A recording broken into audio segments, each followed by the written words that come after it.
புயல் பாதுகாப்பு மையம் என்பது கடற்கரை ஓரத்தில் வாழ்ந்து கொண்டிருக்கிற மக்களுக்கு பாதுகாப்பை தருவதற்காக அமைக்கப்பட்ட புயல் பாதுகாப்பு மையங்கள். இவை அமைக்கப்பட்டு கிட்டத்தட்ட 50 ஆண்டுகள் நெருங்கிவிட்டது. பல்வேறு கட்டிடங்கள் பழுதாகவும் பயன்படுத்த முடியாமலும் அது உயர்ந்த கட்டிடங்களாக இருக்கிறது. அதில் பழுதுபட்ட கட்டிடங்களை இடித்துவிட்டு மாண்புமிகு அமைச்சர் அவர்கள் புதிய கட்டிடங்களை கட்டித்தர முன்வர வேண்டும் என்று நான் பொதுவாக கேட்கிற அதே வேளையில் சிறுதலைக்காடு என்கிற என்னுடைய தொகுதியில் ஒரு மீனவர் கிராமம் இருக்கிறது.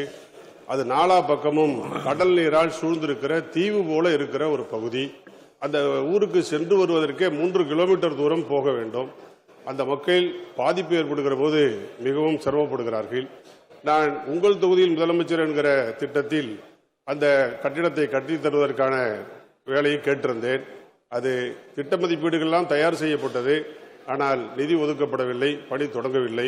அதை தொடங்குவார்களா, செய்து தருவார்களா என்று மாண்புமிகு அமைச்சர் மூலமாக மாண்புமிகு உறுப்பினர் சொல்லியது போல கட்டிடங்கள் பழுதடைந்து இருக்குமானால் அதை சீர் செய்யக்கூடிய பணிகளை செய்கிறோம். மிகவும் மோசமாக இருக்கும் என்று சொன்னால் புதிய கட்டடங்களை கட்டுவதற்கு சிறுதலைக்காடு என்ற ஊரும் சொல்லியிருக்கிறீர்கள். அதிகாரிகளோடு கலந்து தகுந்த நடவடிக்கைகள் நிச்சயமாக அந்த அரசு எடுக்கும்.